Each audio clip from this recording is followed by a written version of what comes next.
Welcome to the Forum, live streamed worldwide from the Leadership Studio at the Harvard T.H. Chan School of Public Health. I'm Dean Michelle Williams. The Forum is a collaboration between the Harvard Chan School and independent news media. Each program features a panel of experts addressing some of today's most pressing public health issues. The Forum is one way the school advances the frontiers of public health and makes scientific insights accessible to policymakers and the public. I hope you find this program engaging and informative.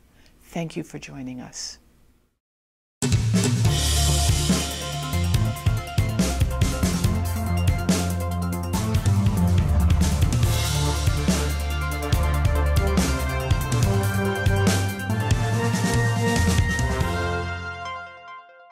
Well, welcome everyone. This is going to be an extraordinary discussion and one that is timely, to say the least. My name is Philip Martin. I'm a senior investigative reporter with WGBH in Boston and also contribute to The World, PRI's The World, and I'm today's moderator.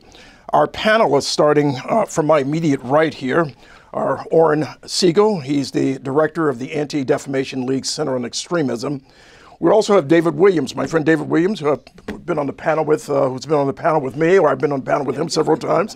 He's the chair of the Department of Social and Behavioral Sciences at the Harvard Chan School here. We have Dipayan Ghosh, who is a fellow at the Harvard Kennedy School and an expert on social media. We'll be talking about that. Maureen Costello, all the way in from Montgomery and Birmingham, Alabama, director of Teaching Tolerance and member of the Southern Poverty Law Center's senior leadership team. And by Fred, joining us remotely, again, Jim Doyle, former senior Menschel Fellow and former governor and Attorney General of Wisconsin, a state that's really in the news these days, isn't it? This event is being presented jointly with PRI's The World and WGBH. And we're streaming live. Just want everyone to get to your Facebook and your social media, because we're streaming live on Facebook and YouTube.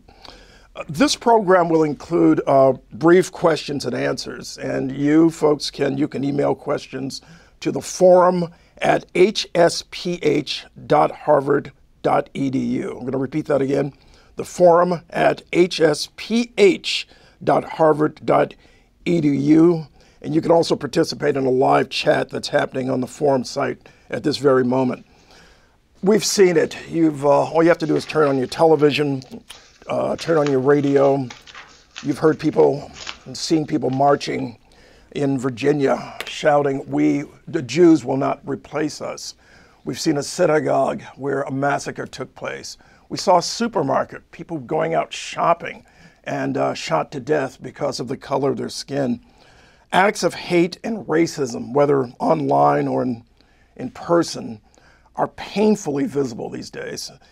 Statistics from the FBI, as well as from organizations such as the Southern Poverty Law Center and the Anti-Defamation League, confirm that hate crimes are on the rise. Such acts are, of course, not only in the United States. We see this in Europe and other places globally.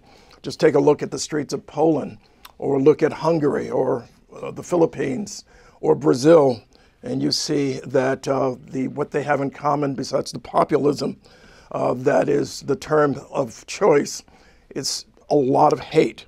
And today, during Black History Month, we pause, we take a moment to ask what forces are fueling the rise of hate and racism? What's contributing to what we're seeing out here? And what can we do about it? That's the operative question. To give us a snapshot of one disconcerting facet of extremism, let's take a look at a clip from the Anti-Defamation League. This clip illustrates the explosive growth of white supremacist propaganda on college campuses.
going to turn to Oren right now. Oren, your organization's been tracking, looking at the data for years.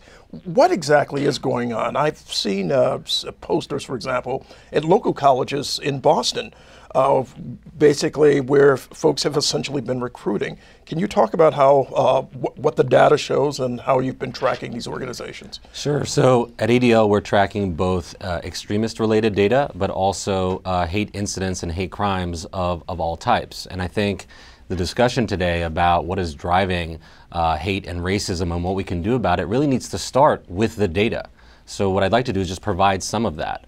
FBI hate crime statistics recently came out for 2017, which demonstrated a 17% increase in hate crimes around the country. That was over 7,000 incidents that were reported. Now, one of the key pieces of data that I think was not necessarily underscored, but is as critical, is that in over 90 cities with people that have over 100,000 in population, either reported 0 hate crimes or didn't report hate crimes at all. So even that number we know is much lower. At ADL, we also track anti-Semitic incidents, not just crimes, but other forms of harassment and intimidation. And in 2017, we saw a 57% increase in those anti-Semitic incidents from the previous year. And that included an over 90% increase in just K through 12 schools. Right? Our kids are watching the public discussion. They are viewing how the headlines on the news and in your newspapers and on your social media feed are constantly filled with hate and extremism.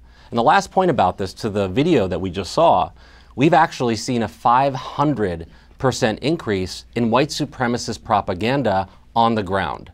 Not just college campuses where we saw a spike and we continue to see that increase, but what that means is sort of this post-Charlottesville environment that we're in.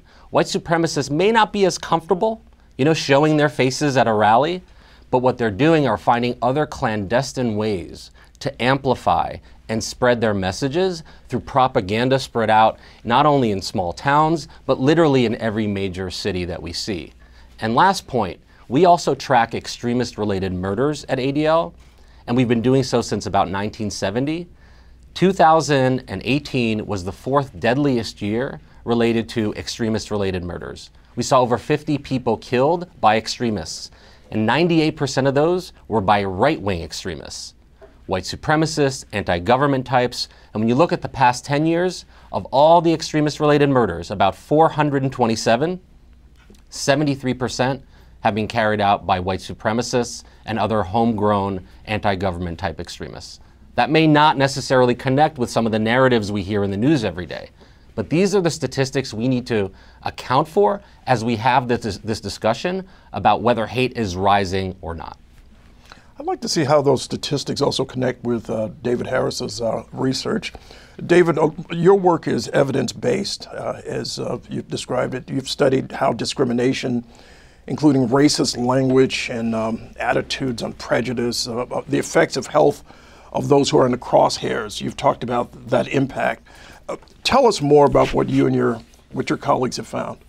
Well, there's a large body of research, and it's a global body of research that indicates that exposure to discrimination, both kind of virulent forms, but even little indignities on a day-to-day basis, has pervasive adverse negative effects on health. There's studies showing an increase in the risk of premature death linked to exposure to discrimination.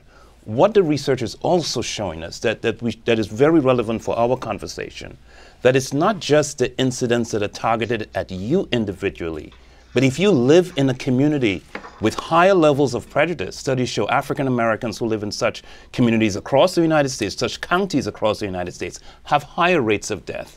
It's not just African Americans. There's a study looking at anti-gay prejudice in the United States. And for LGBT populations who live in communities of higher anti-gay prejudice, their death rates are 3 times higher than those who live in communities of low levels of anti-gay prejudice. And this is pervasive throughout society. One of the studies I was involved with documented that among high school and middle school students who are exposed to racial discrimination in online contexts, their levels of anxiety, their levels of depression are higher, even after you take into account other adolescent stressors, and discrimination offline. So documenting that discrimination online is a unique contributor to their poor health. There's research documenting the negative effects of anti-immigrant rhetoric, but also anti-immigrant policies. So, for example, a study I was involved with in the state of Arizona after SB 1070 was passed, a law that authorized local officials to stop anyone who looked as if they might be illegal. And we documented among Mexican-American mothers, there was a decrease in their use of preventive health services for their children and their access of social services. And most strikingly in that study, that effect was strongest among US-born Mexican-American women. So those women who were citizens of the United States, we suspect, were so, it was such an assault to their dignity that they could be stopped simply because of how they looked, that there were these negative effects. And there's research documenting that, a study out of Los Angeles that shows 11th graders who, in the year before the election, were concerned about the hate and the discrimination in the society. A year later, they have higher levels of depression, higher levels of anxiety, higher levels of substance abuse. So the bottom line is we are finding pervasive negative effects on the health of multiple stigmatized populations linked to the exposure, not only the personal targeting, but this broader context of hostility in our environment. David, one thing is, this conversation is such that we don't have to struggle to connect the dots between your different expertise. Dipayan, something David just talked about, the role of online media, the role of social media in promulgating hate is fairly clear right now, but you've done research on this topic. What have been your findings? Well, I think both Oren's and David's comments and yours really resonate for me. When we think about some of the memes that have risen over the past few years, or even particular instances of hate. So, for example, the frog meme, or instances of hate against particular classes of the U.S. population, really pushed by other groups. The thing that we really have to think about is why is this happening? What is the infrastructure that is enabling the spread and the pervasiveness, as David has suggested, of all of this content being consumed? Why is it having such an impact on the internet? And what I'd suggest is that it is about the infrastructure. It is about the commercial regime that sits behind these internet platforms, from YouTube to Facebook to Twitter to even some of the newer platforms. And when we think about that infrastructure, it's sometimes difficult to get our heads around how it works and what connects them all and how they're all similar. But deep down, I think that infrastructure, that commercial regime that defines these platforms, is actually fairly simple at a high level. First of all, these platforms they develop very compelling services, like Messenger, or like the news feed, or like the Twitter feed, or like the YouTube system, to such an extent that they're, as some psychologists have suggested, addictive. And this has prevented other services from actually challenging these services to the extent that they're limiting competition on the internet. Second, through these services that are dominating the internet, these companies are hoovering up large amounts of data of our personal information through our engagement on the news feed, as well as through purchases of data from third parties, as well as from third-party websites, to develop behavioral profiles on us. And those first two pillars move us to the third, which is that these companies develop very precise and sophisticated algorithms that do two things: curate content in our social feeds and target ads at us based on our behavioral profile and based on our extensive use of these platforms. And so what I'd suggest is that this infrastructure has grown up in this way for 20 years, as we've seen Facebook and Google come to the fore in the global economy, and really taken over the internet commercially. To the extent that these impacts against hate are not really these companies are not really challenged from a business perspective to do anything about it, until and unless the public sentiment rises up so much that they have to actually start to address it. What I'd suggest is that we draw on the tremendous public sentiment against hate, against the spread of disinformation, against the spread of algorithmic discrimination, and take this opportunity in the next couple of years to push a regime, a regulatory regime that addresses the harms of that business model, so that we have better competition on the internet, so that we have better privacy, so that we can have better transparency into the ways that these algorithms work. And what I'd suggest is that that can start to address in the long run this spread of hate issue, which is really challenging us in really difficult ways. Okay.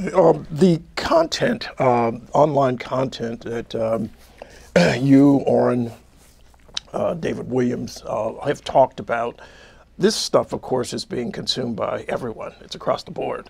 But it's mainly being consumed by young people when you talk about online platforms.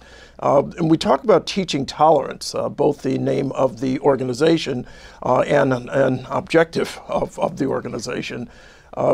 What are you finding in terms of, Maureen, in terms of young people, the reception, and what are you finding in the schools? How are the schools being shaped by all of this? What we're finding is that schools are not immune to the climate that is, pervasive in the United States. Teaching tolerance has always operated to reduce prejudice in schools and to improve intergroup relations among students. But we've always heard about hate incidents. Starting in 2016, we became aware that there were more incidents happening as a result of the rhetoric of the presidential campaign, and we surveyed teachers, and as a result, we came out with 2 reports in 2016 that showed three alarming phenomena. The first, of course, was that teachers were reporting that marginalized students, whether they be immigrants, LGBT students, students of color generally, religious minorities, were feeling high levels of anxiety, and that has been supported by subsequent studies, one out of UCLA last year, that have just said this has continued. The second finding was that bullying, which has been a long-standing concern of educators, had taken on a kind of political tint, and that we might consider it that it had been that politics had weaponized bullying in a way, and that the kind of rhetoric that was being mentioned in political campaigns was now being used against vulnerable students. And the third thing we found was that teachers were really, really uncertain about how to handle this. Not only about how to support marginalized children, how to kind of contain the hate that they were seeing emerging, and finally even how to talk about politics and the election in a way that would itself not seem partisan. We've been tracking hate incidents at schools, and by hate incidents at schools, we're not talking about hate crimes necessarily. We're talking about harassment, disparaging remarks, negative behaviors that target a group of people based on their identity. It's very hard to say whether they have increased because no one really was tracking this very closely prior to the last couple of years. But what we've seen is a regular number of incidents. And as the FBI hate crime data showed, 25% of the hate crimes happened in schools from K through college. We're about to release a report next month in which we've looked at both news reports of hate incidents and also data gathered from educators. And what we can tell you is that anti-Semitism is on the rise, racial harassment is on the rise, anti-immigrant, anti-LGBT, anti-Muslim harassment are all happening at schools with a terribly detrimental effect on students, most of whom, over 51%, are children of color, and they come from these marginalized groups. So obviously this is not only a public health crisis of sorts, but also a problem about making schools effective in doing what they're supposed to do, which is educate. You cannot educate when children don't feel safe. I would just lead by saying that what we've also discovered, and this will be in our report, is that the vast majority of incidents at schools never get reported in the news media, that probably fewer than 5% are reported, and that for many, many children, they're being exposed to hateful language and to disparaging remarks in a hostile environment in the very place where they should feel safest. In the last 2 years, probably especially, you've seen a lot of kids being emboldened, chants, all types of things that perhaps you hadn't seen before. I don't think we could divorce a lot of this from the political atmosphere. And to that end, I'd like to turn to Jim, we're talking to remotely. He's out in Wisconsin. Jim, as former Attorney General, as a former governor, what role are you seeing in terms of the law, but more importantly, politics in promulgating and then propagating hate? Well, first on the law, let me say I argued before the United States Supreme Court in the 1990s the first case that went to them on hate crimes, in which they upheld the right of a state, the ability of a state to impose harsher sanctions on people that commit crimes motivated by racial, gender, other kinds of biases. And it was a big win at the time. But I think we all have to recognize that the law, and it's critical, I should say, that those laws be enforced and people understand that the law is on one side of this issue, it's not on the other side, that the law is on the side that people ought to be able to live freely in this country, and they ought to live freely in a way that they are not harassed, harmed because of their race, their religion, their sexual orientation, whatever. But we ought to recognize that the law is for the issues that have been talked about, the demeaning statements in schools, the low-level, street-level interaction between a police officer and somebody on the street that can be so demeaning, that have the kind of harms that Professor Williams has documented, that the law is a pretty ham-fisted way to deal with those and doesn't really get to those kinds of very significant issues. That's where politics becomes so important and where leadership becomes so important. Much of this, and I'd be interested to see while it's accelerated, if I recall the statistics from the Anti-Defamation and Southern Poverty Law Institute and others, it really started with the election of Barack Obama and this virulent reaction by segments of our society, the idea that an African-American person could be president of the United States, birthers and all of that sort of racist stuff that came out of it. And now it's obviously been accelerated by political leadership that talks in stereotypes.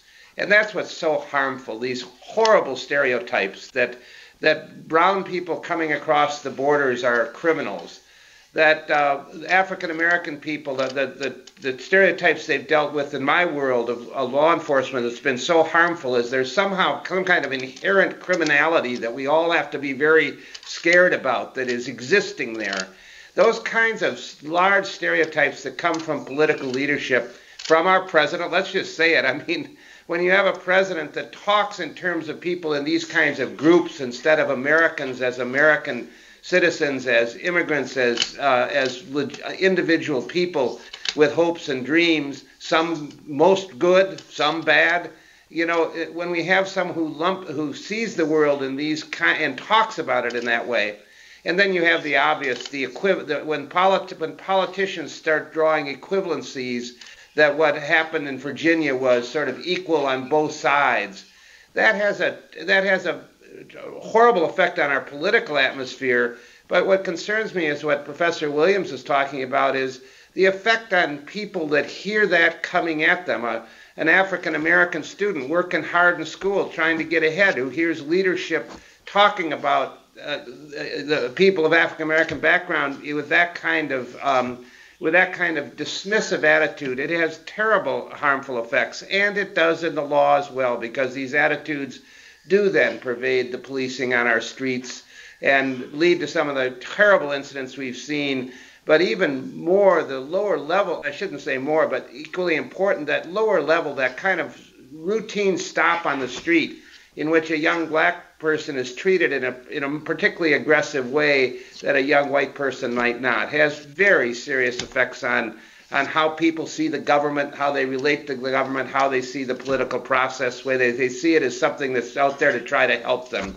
So obviously, my one question I often ask is, when I've heard the president and others say, I'm tired of all this political correctness. Why can't we just say what we want to say? And my question is, what is it you really want to say? Why don't you just tell us what you really want to say? Let's get this out there. But that's really what we're dealing with a lot of, politically, I think, with the issues that we're talking here today.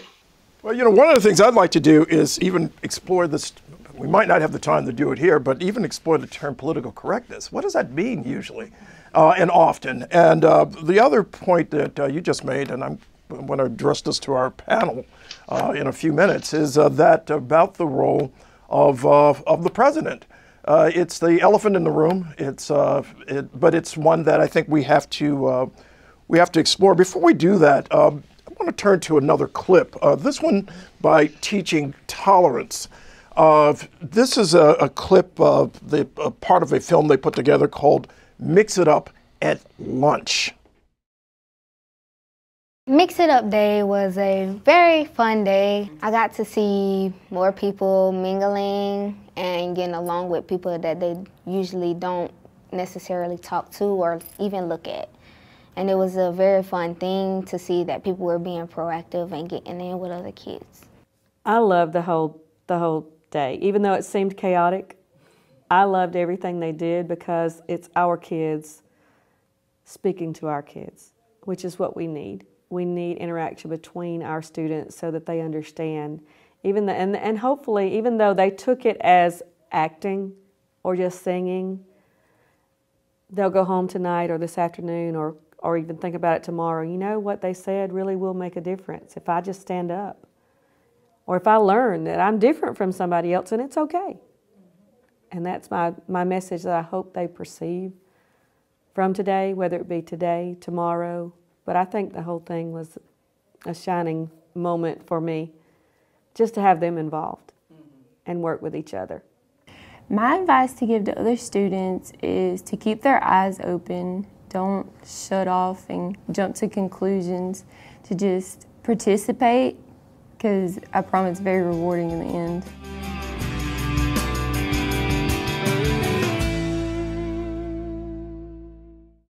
Well, that's a good idea. Now we're going to mix it up. And right before my second favorite meal, lunch. Maureen, let's start off with you. And this obviously is part of an effort to counter the hate and the type of intolerance we're seeing out there. Can you talk about other aspects of Teaching Tolerance's programs, and how you're reaching or attempting to reach young people, much like the local program Facing History in Ourselves? We work through teachers across the United States, and millions of them turn to Teaching Tolerance for advice and guidance and curriculum. And while we do sponsor Mix It Up at Lunch Day, we're very cognizant of the fact that this can't just be a moment in the school year. That in fact, schools are incredibly important places.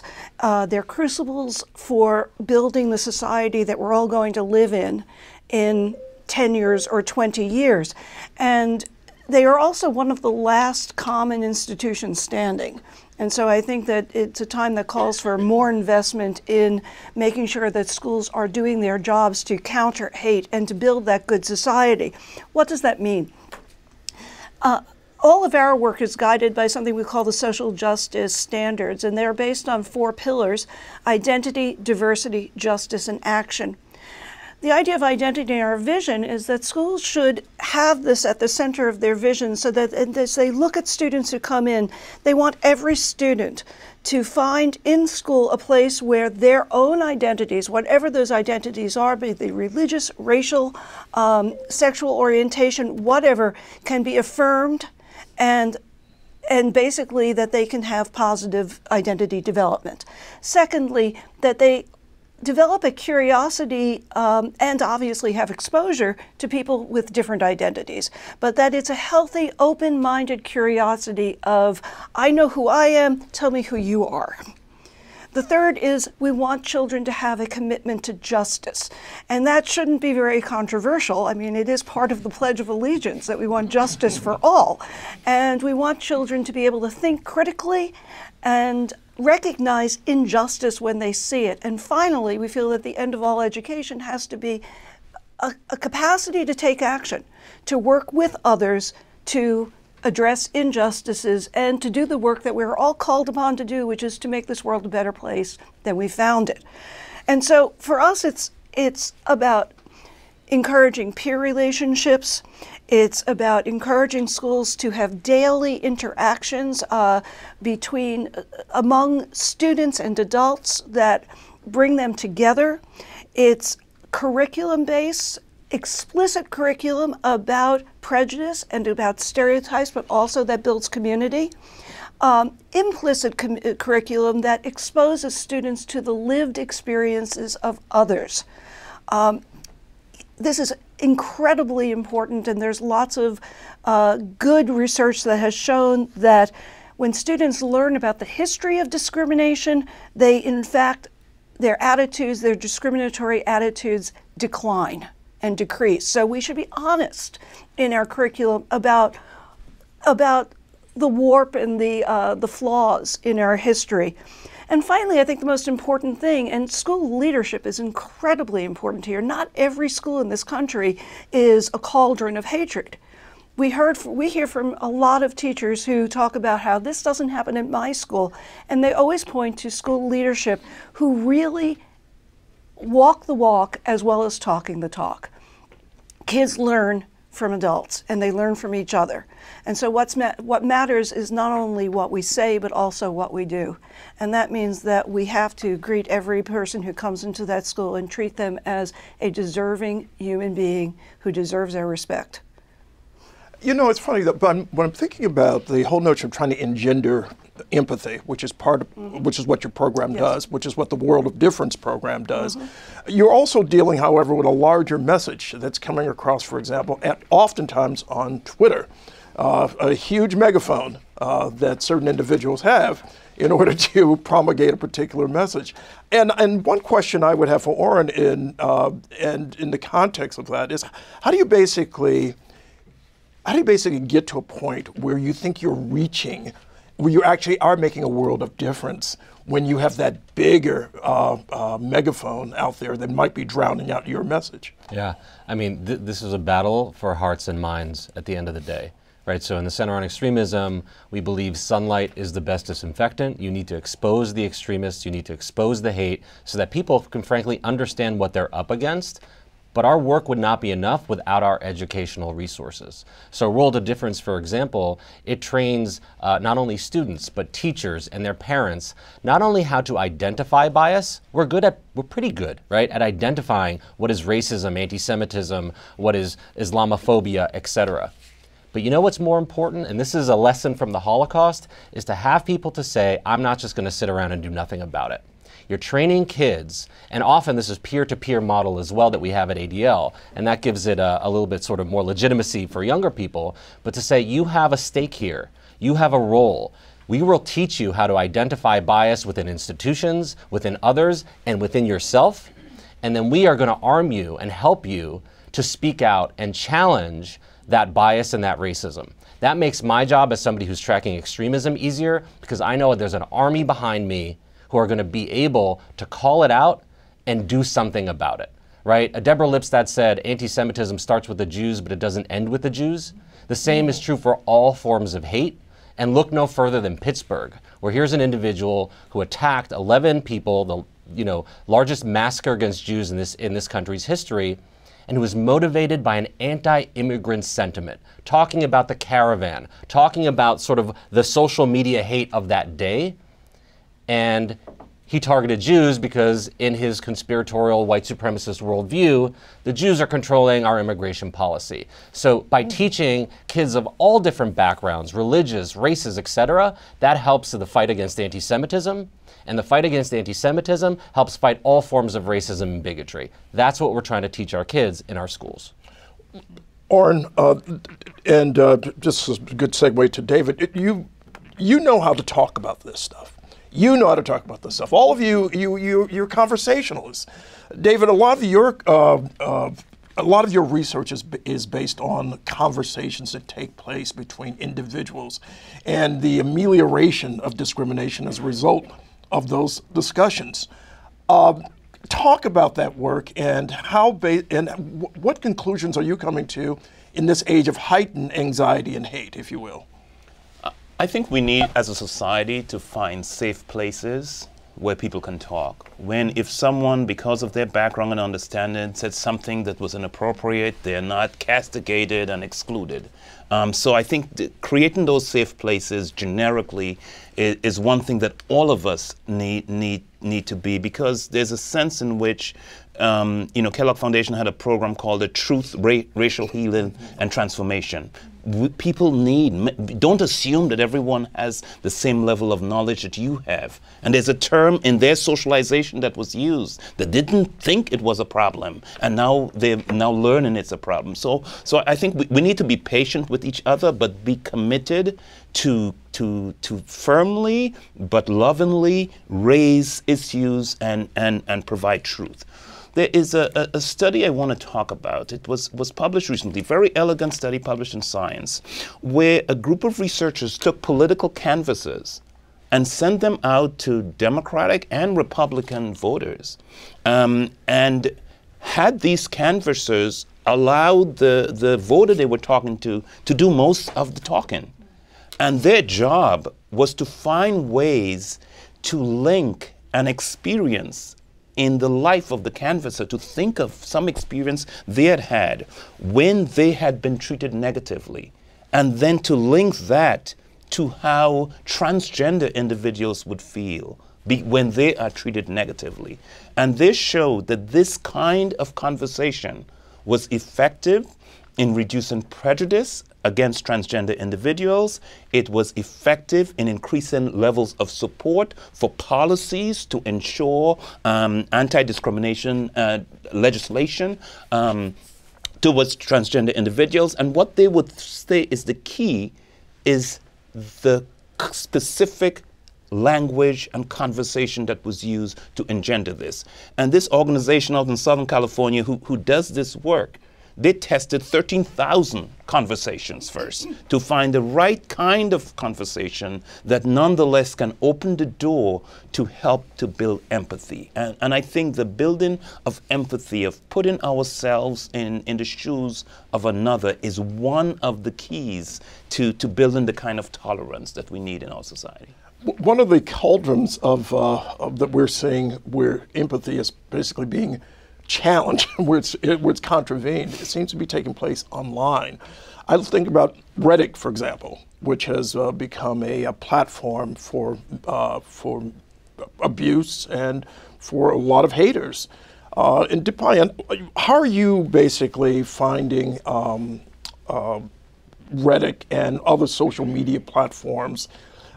Are the conversations that David talked about and the efforts toward empathy, can they possibly take place on online platforms that seem to have been basically subsumed by the haters?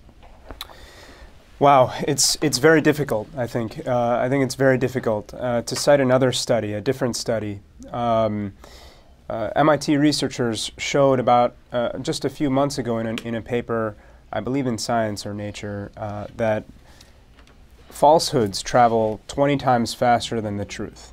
And they travel faster, they travel farther, and they reach deeper into social networks, meaning to individual people using Twitter, which was the social network that these researchers analyzed. I think what that suggests is that, well, falsehood and hate and disinformation are all linked together. And in the practice of spreading hate online on social networks, or the practice of spreading disinformation, we've seen over and over and over again that propagators of this kind of content are really linking the two and trying to hit those thin cracks in American society and pound them over and over and over again and fracture society by targeting ads or targeting content or pulling people into filter bubbles and showering them with content about a particular political issue that triggers hatred or triggers discriminatory action going forward. And I think to really resolve that kind of issue, we have to revisit the business model. We have to think again about how do Facebook, Twitter, YouTube, how do they work? It's about these services, it's about the collection of data to drive behavioral profiling, and it's about these algorithms that target ads and curate content. And to really address hate speech in the long run, we're seeing two issues. We're seeing this problem of filter bubbles, which is, I believe, is caused by this business model of people trying to force people, hate speech propagators and disinformation operators trying to force people into these filter bubbles and increase engagement over these platforms as the internet platforms themselves want to increase their ad revenues. And we're seeing this problem of pushing content against those thin cracks to try to break people or break their will to be tolerant. I think the only place to start then is to address that infrastructure, and that's going to require a lot of political will. And right now, if we talked earlier about politics, these issues, even as they pertain to social media, are divided along partisan lines. When I worked in the White House during the Obama administration, we saw this, and it was very difficult to do anything about it. When I worked at Facebook in Washington, we saw this again, and I think it's going to be extraordinarily difficult to address it. But we need political will. We need to build sentiment and build up the public education on these kinds of issues, and start to address them, looking deep down at the way that the internet is structured today. Well, let's take it from online to the streets. The role, for example, of law enforcement in much of what many people see as an antithetical relationship with communities of color, with many communities in the country, and many seem to be emboldened by the current administration, the Justice Department, and by the White House. Jim, can you talk about, and then I'm going to ask the panel pretty much the panel here, pretty much the same question. Can you talk about the role that police officers are playing in terms of, if you will, the receptivity to a lot of these negative messages that are being, if you will, being seen as messages of hate? Many more people are going to have contact with a police officer than they are with the President of the United States, and many, or a governor, or an attorney general, and many are going to draw their conclusions about how the government reacts to them over their lifetimes based on that contact. We have been at this for a long time of the training, and that's why I really encourage all the people who have spoken here about the training they do to modernize police training on this issue. After Rodney King, we set out on a large-scale training in Wisconsin, as many states did, on police understanding racial divisions. Much of the training, when I look back at it and have seen the results, was just plain wrong. I mean, a lot of it was police officers going up to people, to African American people, and calling him man because they thought that was how they were going to relate more closely and be part of the community. Much of the training in community policing was to teach white police officers how to talk kind of jive, street jive, thinking that somehow that was making them culturally, aware and with the people that they were talking about. You saw it at Harvard with the Professor Gates incident where, a distinguished professor is treated in that way. We probably all know, and I know dear relatives and friends who have been treated. I've often asked, I think the training for police officers ought to start by having rich African American people come in so they know this isn't about poverty, and tell them about their worst experience with the police. And white people are shocked to hear these stories. I've done this a few times. To hear their friends talk about what happened to them when they went in the hardware store and got followed around and then stopped because maybe they were shoplifters. So it gets back to this empathy issue. And much of the training was good. And obviously the major part of law enforcement after training has to be, this is the law and you have to force the law, and it doesn't matter who the person is in front of you or their color.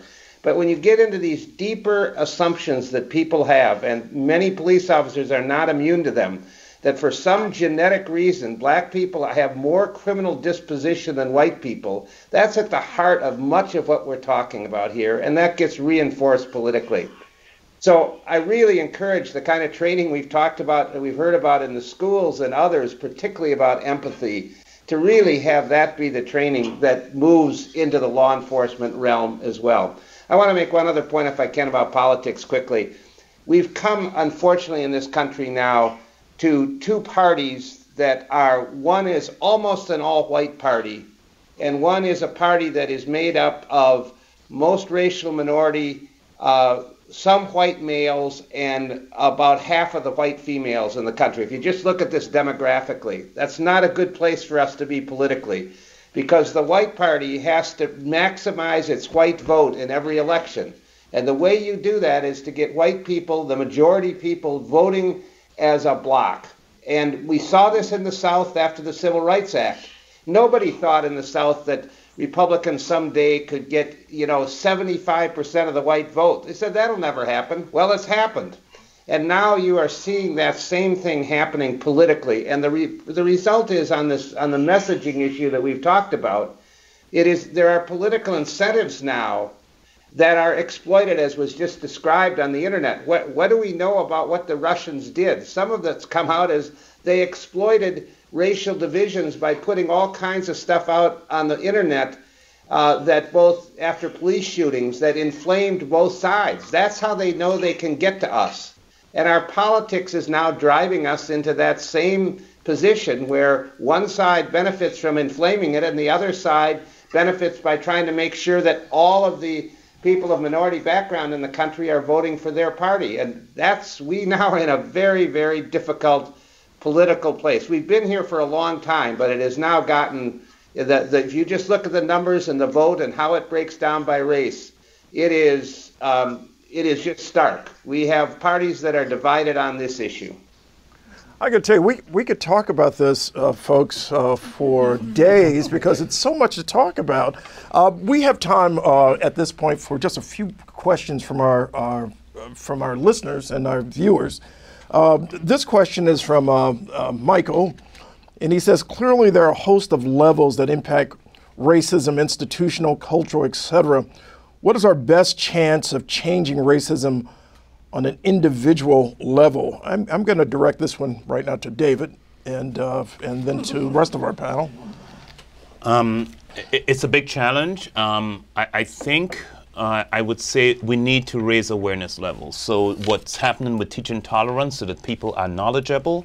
And I would say that the media has a powerful role to play.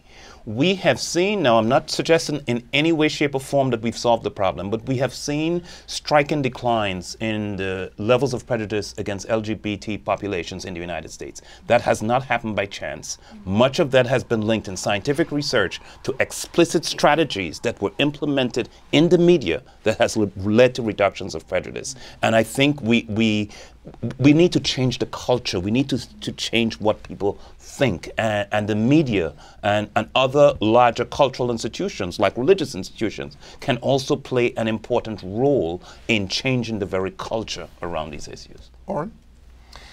Yeah, I mean, this is a $64,000 question, or the $1 million question.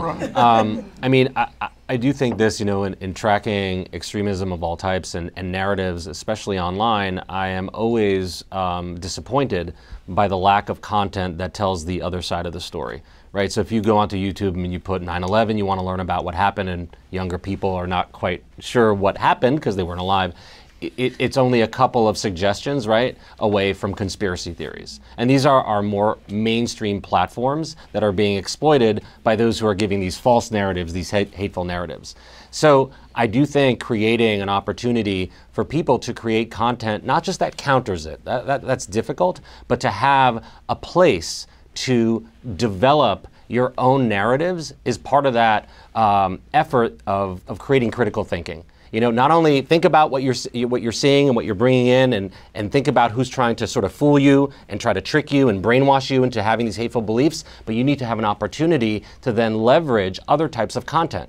You know, I learn about new technologies from two places, from extremists and from my 7-year-old son, right? And so we need to be able to arm our youth with the ability to tell their stories in compelling ways that are as sexy and cool and interesting as those who have those hateful ideas.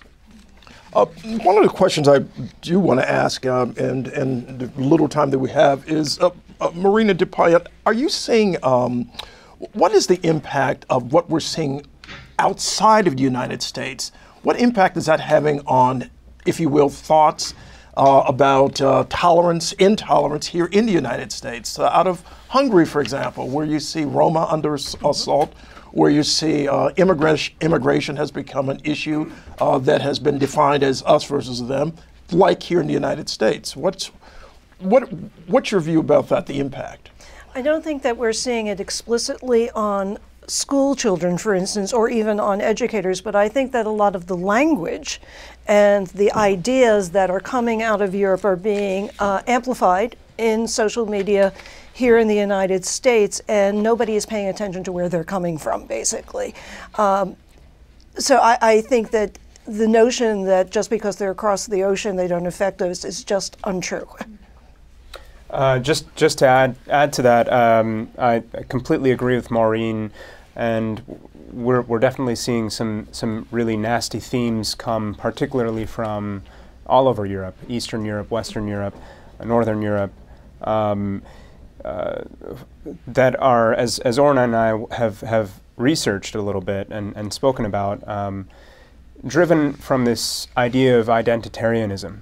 And that is definitely shaping a lot of kind of cultural creation of this or this ethos that we are better and they're worse. And I think that people like Richard Spencer and people like that in the United States have certainly subsumed that message and projected it here. And that's obviously dangerous. I'm looking at our clock, and so, but I also need all of you to just take a moment to, if you will, summarize this discussion and your thoughts on hatred and intolerance that's sweeping across our nation, unfortunately. Oren? Sure. I mean, to a degree, this is a sort of final word for me. I would say, we have a heat map at ADL where we track incidents of anti-Semitism, hate crimes, extremist activity of all types. And I'm always reminded, as we're trying to explain to the public the trends that we're seeing, that each one of those points on a map, over 5,000 now over the last 2 years, is a story of community resilience, right? Is a story of people coming together and rejecting that hate. And to your point about the media, I think we need to start telling more inspiring stories. And because when we hear that, that also has an impact. And that also maybe creates courage amongst people to hold all those who are purveyors of hate accountable, whether they're in your local community or whether they're in the highest office, right? We all have a voice, and we need to constantly support all those in our communities to show that hate really does have no place here. So you don't do this work for 20 years without having some sort of hope that things will get better. But I think the data and I think the training, whether it's for law enforcement, students, et cetera, will help make those dots a little bit more actionable, and you're turning basically lemons into lemonade. Two quick things. Governor Doyle talked about interactions of African Americans with the police. I and other colleagues published a paper last year in Lancet that shows that when police killed an unarmed African American male, the mental health of the entire African American population in that state is adversely affected for the next 3 months. So again, it's another example of this is affecting the quality of life of individuals here. And finally, my other quick point is that this environment of hate, it's not only about individual interaction, it is driving social policy.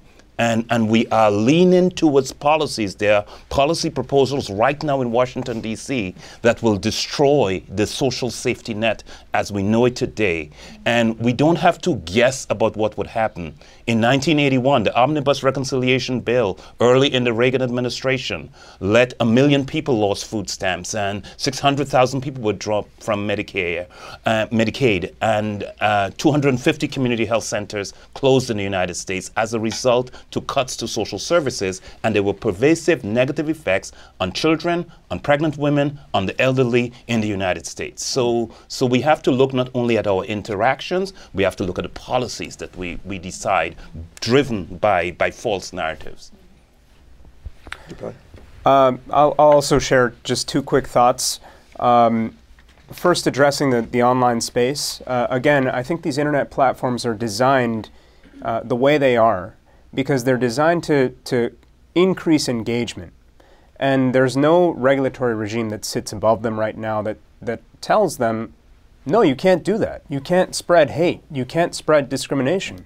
One example, LaTanya Sweeney, a professor of computer science here at Harvard, searched for her name on Google, and I believe the story that she reported is that she saw an ad for jails because Google inferred that her name is associated with African American heritage and thought that, hey, we should show her this ad.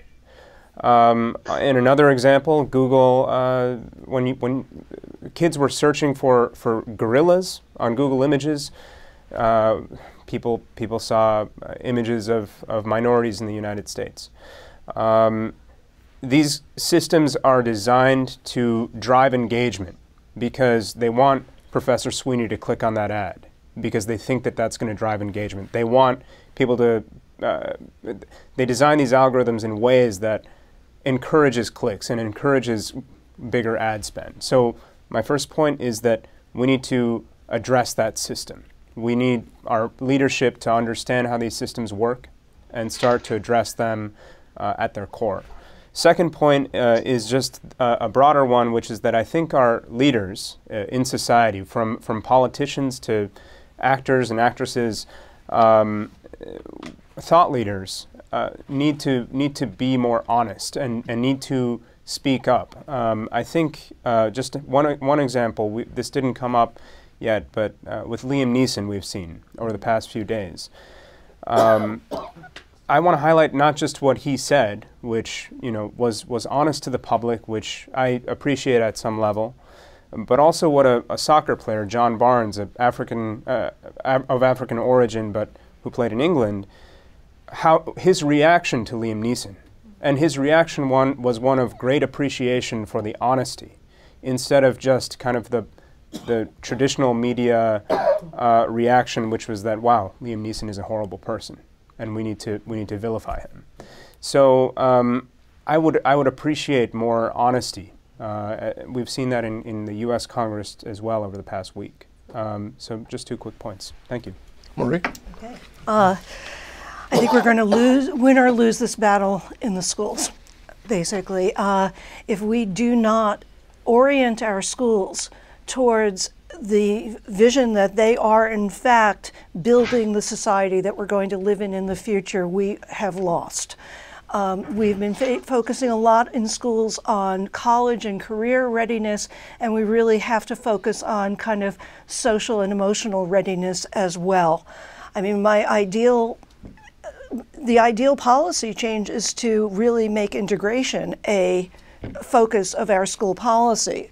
But if we can't go there, then we really need to make sure that young people have digital intelligence so that they know not only how to interpret material that comes to them as consumers, but that they also learn how to be productive producers for social media. I think at the end of the day, I'm reminded of the phrase that Dr. King used in his last book, which is that we have a choice between chaos and community. And what we've been talking about so much is isolation.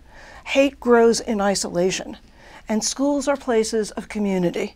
And so everything that we need to do is deliberate teaching about the kind of discrimination that exists, not pretending it doesn't exist, admitting that we've all been socialized to be racists. And I think it's particularly an issue in schools because 80% of the of teachers are white women. And I'm very fond of white women,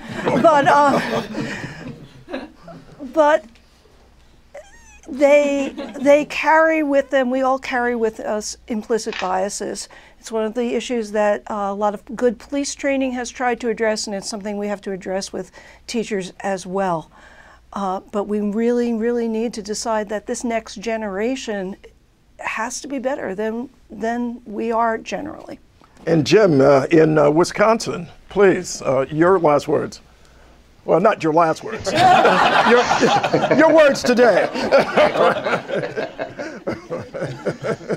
Well, I agree with everything that's just been said. I had a friend, a European, say to me recently, whatever happened to your country? And he went off about how bad everything was. I said, well, remember, this is a country that just a few years ago you were cheering because of the election of Barack Obama as president.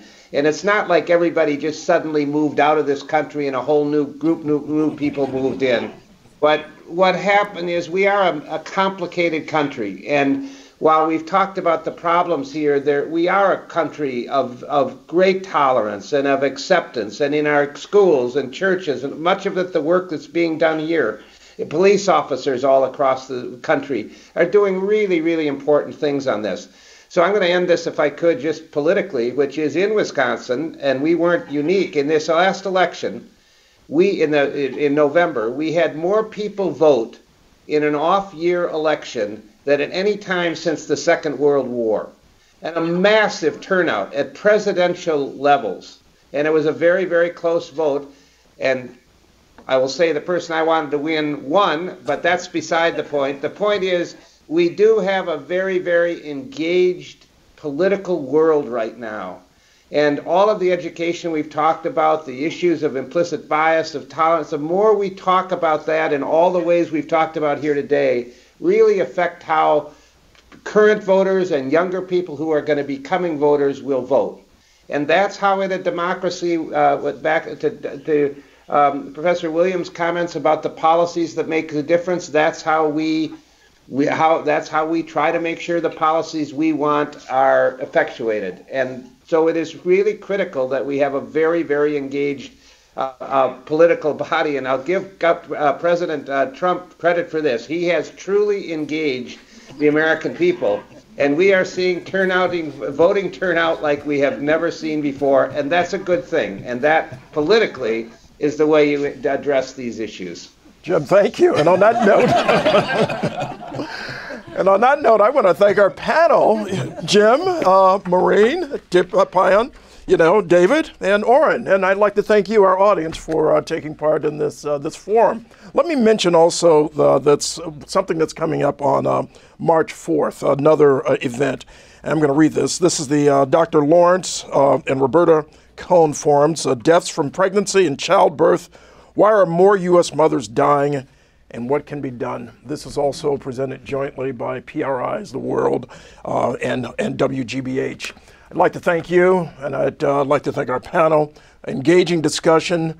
There's a lot of work to be done, obviously, and you've begun that work, and you are carrying out that work every day. Thank you very much, and I thank you.